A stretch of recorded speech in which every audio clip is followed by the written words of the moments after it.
The basic elements of music. Lesson 20, Articulations. Presented by SARAHTIM Music Publishing, and this is our website. Lesson 20, Articulations. Okay. Articulations are added to the notes so that there's a different emphasis or way of articulating the sound. So we're just going to get used to what these symbols are today. For listening and for viewing how these symbols work, we're going to reference music by Rossini and Anton Bruckner and Gustav Mahler. So I would encourage you to check out these links and watch some of these performances. The first one is the accent. The musician is to give an extra stress or emphasis to the specific note when this symbol appears, either above or below the note. Okay. Rossini used it in the Barber of Seville. As a side note, let me show you what these symbols are right here. Okay. So notice it's a whole note with two lines underneath. It's actually showing the musician they need to repeat the note over and over again as if they were actual sets of 16th notes. So this is the abbreviation of this passage. And quarter notes, this is the abbreviation for this passage here. Okay. So Rossini has accented these phrases here. Okay.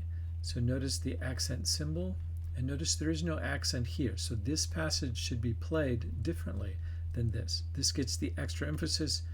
This gets a more mild sound. Okay. So the accent.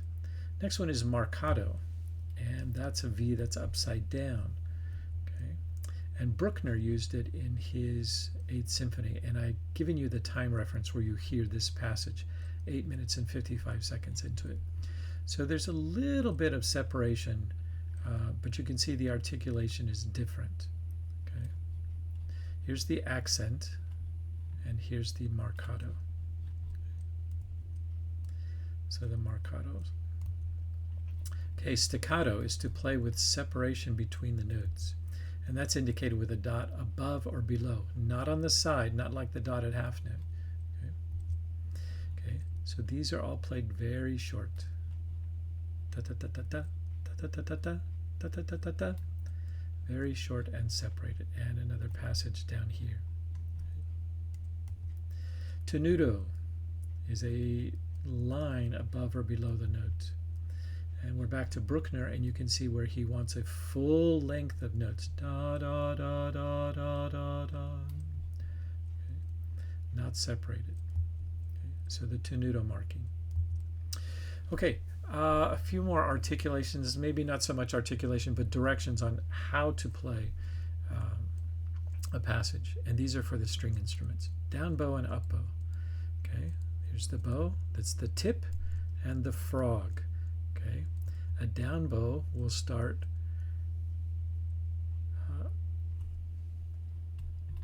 pulling to the right, okay, towards the frog, and that symbol looks like this, a box without the fourth side. Okay, so you're going to pull the bow downward or outward. So the bow direction is going to be pulled down. And if you're playing cello or bass, the bow is going to be pulled outward, and that's the down bow symbol. Okay, we're now using Mahler's 7th Symphony, and these are down bow markings here. So you start the frog and pull down bows. Okay, the up bow is when you're going to push in the direction, okay, away from the instrument, and that symbol is looks like a V. Okay, so the violinist is going to push their bow forward, and the cello or string bass is going to push the bow away from them. Okay, so there's your symbol for up bow and down bow. And so we have an up bow here, and an up bow here, and down bows here. So you're going to start towards the tip and push your bow up, and down bow you're going to start towards the frog, closer to the frog, and pull down. Okay. Pizzicato, and that's going to be written as P-I-Z-Z, the abbreviation. And and that means to pluck the string with your finger. Okay? Pizzicato. And there's the symbol here for pizzicato, so you're going to pluck the string. And then arco is when the bow returns to the string and you're using the bow, arco. So we've had pizzicato, and then it returns to bowing. So you're going to look for pizzicato followed by arco. So you're going to do pizzicato until you see arco. Okay. Some other symbols, not so much articulation, but some symbols to be aware of. Fermatas. You're going to hold the music for a longer period of time. Okay. Bach used fermatas in his chorales. They're the ends of phrases, elongating the sound. Okay. And it's up to the conductor how long that's going to be. But those are called fermatas. So the direction could be above or below. Okay. Back to Mahler, and Mahler used fermatas in several places here.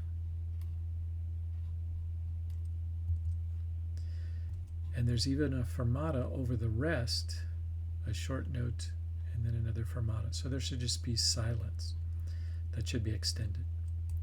Okay. This is called a caesura, sometimes played or spelled with an A, but usually just CE. Okay, often referred to as railroad tracks. So you want a complete break in the music. Okay, and Mahler used it here.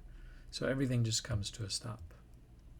And then you continue on, caesura. We also have the symbol for a breath mark, which may not always be a breath, but simply an indication for a break or to lift the bow. Okay, so Mahler used it several places here, where he wants a slight pause.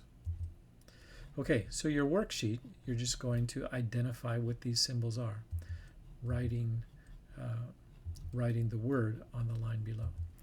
And for this worksheet, you're going to match these four descriptions and names and place them on the lines. Okay. So those are your worksheets for lesson 20, and then lesson 21, slurs and ties.